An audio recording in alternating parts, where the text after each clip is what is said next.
पिछले भाग में हमने भगवान शिव के पहले 4 ज्योतिर्लिंगों के रहस्य और उनके आध्यात्मिक महत्व को समझा था। आज इस दिव्य यात्रा को आगे बढ़ाते हुए हम 5वें से 8वें ज्योतिर्लिंग केदारनाथ, भीमाशंकर, काशी विश्वनाथ और त्र्यंबकेश्वर की कथा और उनके गहन आध्यात्मिक संदेश को जानेंगे। ये चारों ज्योतिर्लिंग भक्ति, संतुलन, तपस्या और आत्मिक परिवर्तन के अलग अलग रूपों को दर्शाते हैं। तो आइए इस दिव्य यात्रा के अगले चरण की ओर बढ़ते हैं। केदारनाथ ज्योतिर्लिंग। केदारनाथ त्याग, तपस्या और अडिग आस्था का प्रतीक माना जाता है। हिमालय की दुर्गम और शांत वादियों में स्थित यह ज्योतिर्लिंग यह सिखाता है कि ईश्वर तक पहुंचने का मार्ग सरल नहीं होता, लेकिन वह सत्य और पवित्र अवश्य होता है। पौराणिक कथा के अनुसार महाभारत युद्ध के बाद पांडव अपने पापों के प्रायश्चित के लिए भगवान शिव की खोज में निकले। शिव उनसे अप्रसन्न थे और उन्होंने बैल का रूप धारण कर लिया। जब पांडवों ने उन्हें पहचान लिया तो शिव पृथ्वी में अंतर्ध्यान होने लगे। उसी समय भीम ने बैल का पृष्ठभाग पकड़ लिया और जहां शिव का पृष्ठभाग प्रकट हुआ वही स्थान केदारनाथ कहलाया। केदारनाथ हमें सिखाता है कि सच्चा प्रायश्चित केवल शब्दों से नहीं बल्कि तप और समर्पण से होता है।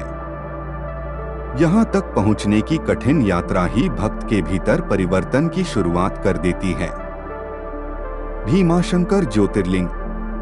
भीमाशंकर धर्म की रक्षा और अधर्म के विनाश का प्रतीक है। सह्याद्री पर्वतमाला के घने वनों में स्थित यह ज्योतिर्लिंग यह दर्शाता है कि जब अन्याय अपनी सीमा पार कर जाता है तब शिव स्वयं रक्षक बनकर प्रकट होते हैं। कथा के अनुसार भीम नामक असुर ने देवताओं और ऋषियों पर अत्याचार शुरू कर दिया था। जब अत्याचार असहनीय हो गया तब देवताओं ने शिव की आराधना की। भक्तों की पुकार सुनकर शिव ने भीमासुर का संहार किया और उसी स्थान पर ज्योतिर्लिंग स्थापित हुआ। भीमाशंकर यह संदेश देता है कि धर्म की रक्षा के लिए आंतरिक शक्ति और दृढ़ता आवश्यक है। जब भक्ति और सत्य एक साथ खड़े होते हैं तब शिव की शक्ति स्वतः प्रकट होती है। काशी विश्वनाथ ज्योतिर्लिंग। काशी विश्वनाथ मोक्ष और शाश्वत सत्य का प्रतीक है। काशी, जिसे वाराणसी भी कहा जाता है, संसार की सबसे प्राचीन जीवित नगरी मानी जाती है। मान्यता है कि यह नगरी स्वयं शिव के त्रिशूल पर स्थित है। कहा जाता है कि जो व्यक्ति काशी में अंतिम श्वास लेता है उसके कानों में स्वयं भगवान शिव तारक मंत्र का उपदेश देते हैं, जिससे आत्मा को मोक्ष प्राप्त होता है। काशी हमें सिखाती है कि मृत्यु अंत नहीं बल्कि मुक्ति का द्वार है। यहाँ जीवन और मृत्यु विरोधी नहीं बल्कि एक ही सत्य के दो रूप हैं। त्र्यंबकेश्वर ज्योतिर्लिंग।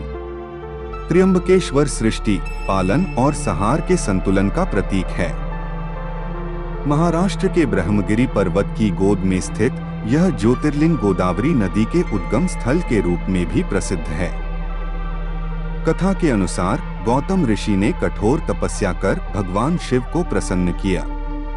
उनकी कृपा से गंगा पृथ्वी पर अवतरित हुई, जो आगे चलकर गोदावरी के रूप में प्रवाहित हुई। त्र्यंबकेश्वर की विशेषता यह है कि यहाँ शिवलिंग में 3 मुख माने जाते हैं, ब्रह्मा, विष्णु और महेश का प्रतीक। यह ज्योतिर्लिंग सिखाता है कि जीवन में संतुलन ही शांति और आध्यात्मिक उन्नति का आधार है। निष्कर्ष। इस भाग में हमने भगवान शिव के 5वें से 8वें ज्योतिर्लिंगों की कथा और उनके आध्यात्मिक संदेश को समझने का प्रयास किया। श्रृंखला के अगले और अंतिम भाग में हम शेष 4 ज्योतिर्लिंगों की पावन कथाएं जानेंगे। यदि आपको यह दिव्य यात्रा पसंद आई हो तो चैनल को सब्सक्राइब करें, वीडियो को लाइक करें और इसे अपने प्रियजनों के साथ अवश्य साझा करें।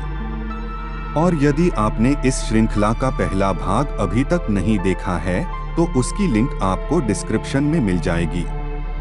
ओम नमः शिवाय।